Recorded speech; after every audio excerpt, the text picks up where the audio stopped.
Welcome to Memea's Corner. If you're new to this channel, please click on the subscribe button and turn on your post notifications. Today's topic is about beat the odds.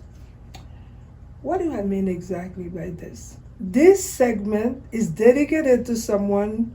For the purpose of this episode, I will call the person Joe. Last week, I had some work that I needed done to the house for a long time. All these contractors came back and they're all quoting me all these thousands and thousands of dollars. Since I'm a person who is strongly intuition driven, I said to myself, something is not right. Let me just wait and see. And I did, and also is a very positive person. Beginning of last week, I came home and I was checking my mailbox, and suddenly something told me to look on the ground, and I saw a business card. I said, let me pick it up. The minute I picked up that business card, I knew it was sent somehow, some way. Whatever you believe in, for my purpose, it was sent by God, because that's what I believe in. We all believe in different things. What I did, I picked up the card and I came into the house and I made the phone call. And when I made the phone call, I got somebody on the other line. He answered me and I told him what I needed. And he said, okay, I'm not too far from you. I'll be right there.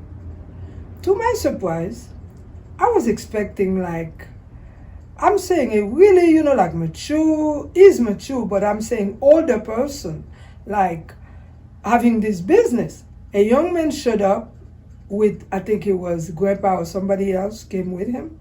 And he proceeded on asking me what did I have for him to do.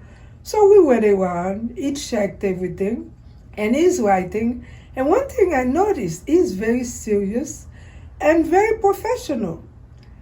And after when we finished talking, we discussed, and he told me, okay, here you have my number, and give me a call so we can, decide when you want to start the job. To make a long story short, okay, he called me and we got the supply and everything, and he started working. The first day he brought, I think it was a brother with him, they worked from 8 a.m. to 9:30 p.m. I could not believe it. Non-stop. They stopped to take a break, and I went out, I got them some, water, ice, beverage. They were very happy. And when we were talking, he took a break. He told me the story. He came here, he was only 8. And in his country, he used to walk miles to go to school. And the kids with money used to make fun of him, etc., etc. And he always said, one day I'm going to be somebody. And he came over here. It has not been easy for him, but he's still he's not playing any victim or anything like that. He's a very strong young man. And while we were talking, I said, where's your mom? I noticed he shrugged his shoulder. And I said, where's Dad? He said, Dad is in the pokey. And he explained to me what happened to Dad. He had, I think he was drunk or whatever happened, and that's how he ended up there. And to make it worse, he looked at me, put his head down, and he said, nobody loves me.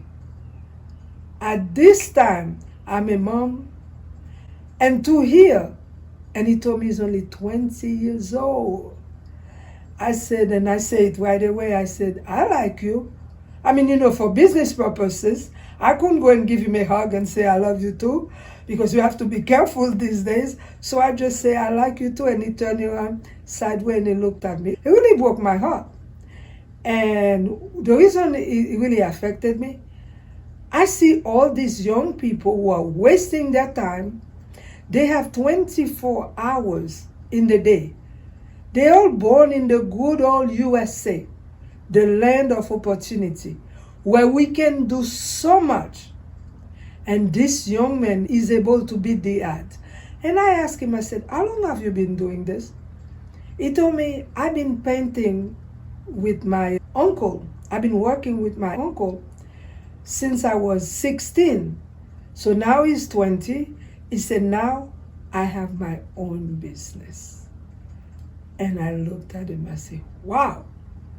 And he's still working for me, very professional. He will always call if he wants to know if it's raining, because he's working outside doing siding. He explained to me why if he doesn't come, and when they finish working.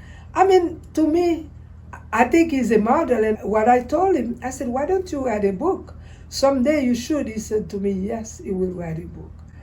So the moral of the story is, I mean, this is just my personal opinion. It seems like people who started with nothing are usually more motivated to get somewhere than some of the others who have everything and still they're not satisfied. The more they have, the more they want. So that's all I have for you today. And again, thank you so much. Peace, love, and a big hug. Ciao.